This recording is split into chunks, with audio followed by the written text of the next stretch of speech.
The spring fair was slightly improved that year. The forest folk were few, but they were there. And there were travelers from the lands beyond the forest.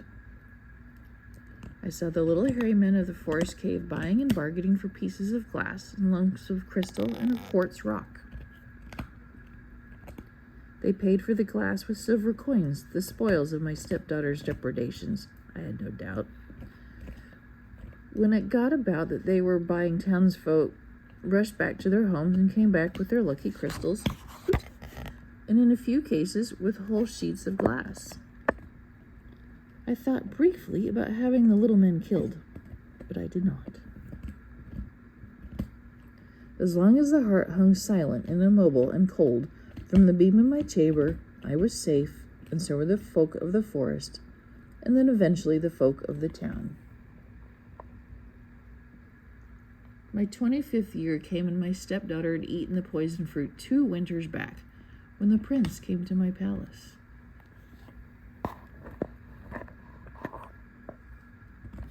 He was tall, very tall, with cold green eyes and the swarthy skin of those from beyond the mountains.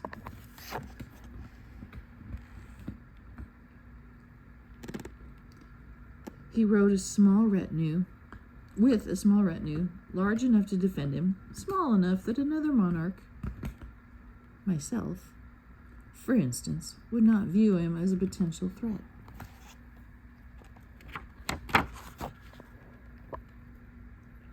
I was practical. I thought of the alliances of our lands, thought of the kingdom running from the forest all the way south to the sea. I thought of my golden-haired bearded love, dead these 8 years. And in the night, I went to the prince's room.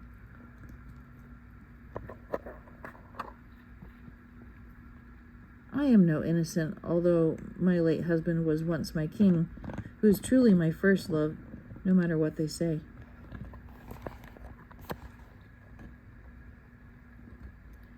At first, the prince seemed excited. He had bade me remove my shift and made me stand in front of the open window, far from the fire, until my skin was chilled, stone cold. Then he asked me to lie upon my back, with my hands folded across my breast, my eyes wide open, but staring only at the beams above. He told me not to move and to breathe as little as possible.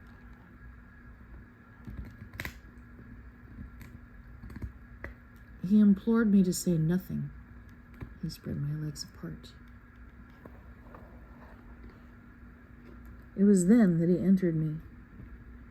As he began to thrust inside me, I felt my hips rise, felt myself begin to match him, grind for grind, push for push.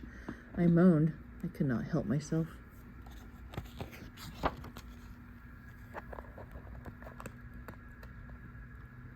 His manhood slid out of me. I reached out and touched it, a tiny, slippery thing. Please, you must neither move nor speak. Just lie there on the stones, so cold and so fair.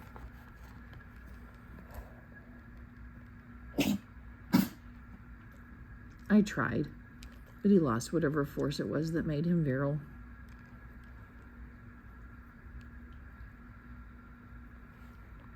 Some short while later, I left the prince's room, his curses and tears still resounding in my ears.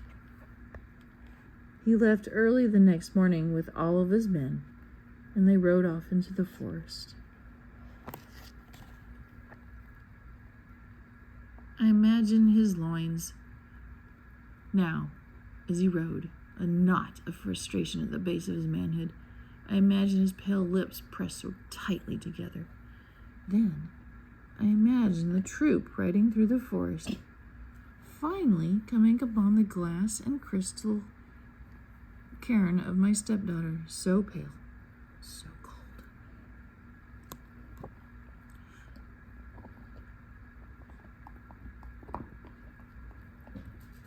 Naked beneath the glass, and a little more than a girl, and dead.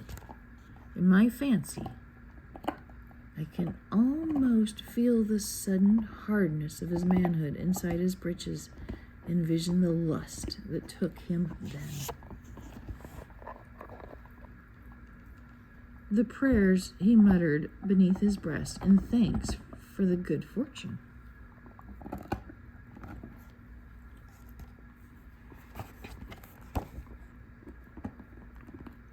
Did they take his gold willingly? Or do they look up to see his men on their horses with their sharp swords and their spears and realize they had no alternative?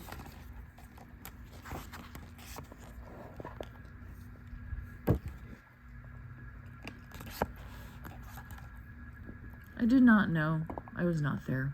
I was not scrying. I can only imagine. Hands pulling off the lumps of glass and quartz from her cold body. Hands gently caressing her cold cheek, moving her cold arm, rejoicing to find the corpse still fresh and pliable. Did he take her there in front of them all? Or did he have her carried in a secluded nook before he mounted her? I cannot say. Did he shake the apple from her throat? Or did her eyes slowly open as he pounded into her cold body? Did her mouth slowly open? Did her mouth open, those red teeth, lips apart, those sharp yellow teeth close to the swarthy neck? As the blood, which is the life, trickled down and away the lump of apple, my own poison. I imagine, I do not know. This I do know. I was woken in the night by her heart pulsing and beating once more, salt blood dripping onto my face from above. I sat up. My hand burned and pounded as if it hit the base of my thumb with a rock. There was a hammering on the door. I felt afraid, but I'm a queen, and I would show no fear. I opened the door. First, my men walked to my chamber and stood around me, with their sharp swords and their long spears. Then he came in and spat in my face.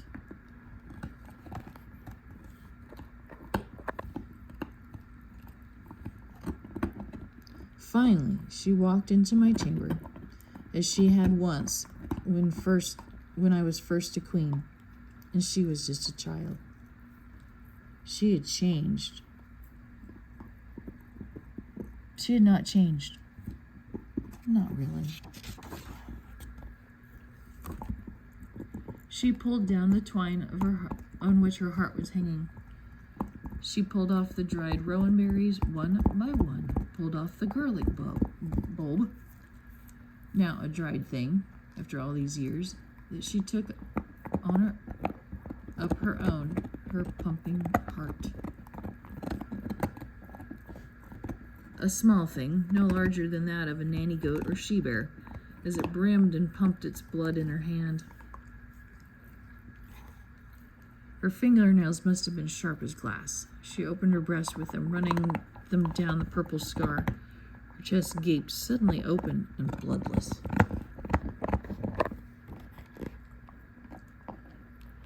She licked her heart once as the blood ran over her hands, and she pushed the heart deep into her breast.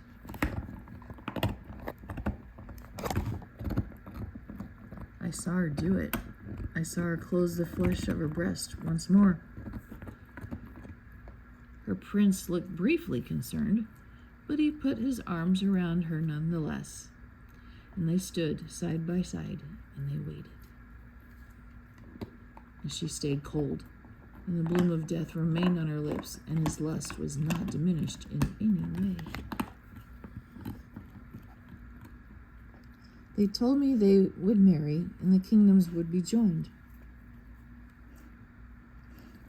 They told me I would be with them on their wedding day.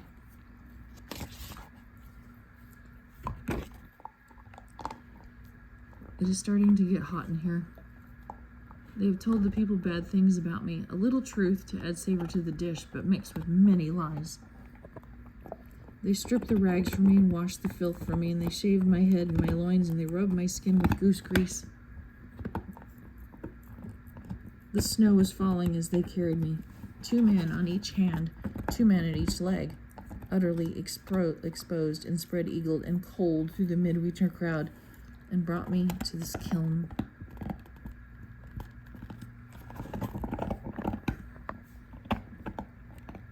As they thrust me inside, jeering and chafing as they did so, I saw one snowflake land upon her white cheek and remain there without melting. They closed the kiln door behind me.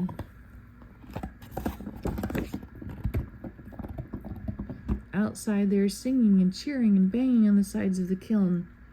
She was not laughing, or jeering, or talking.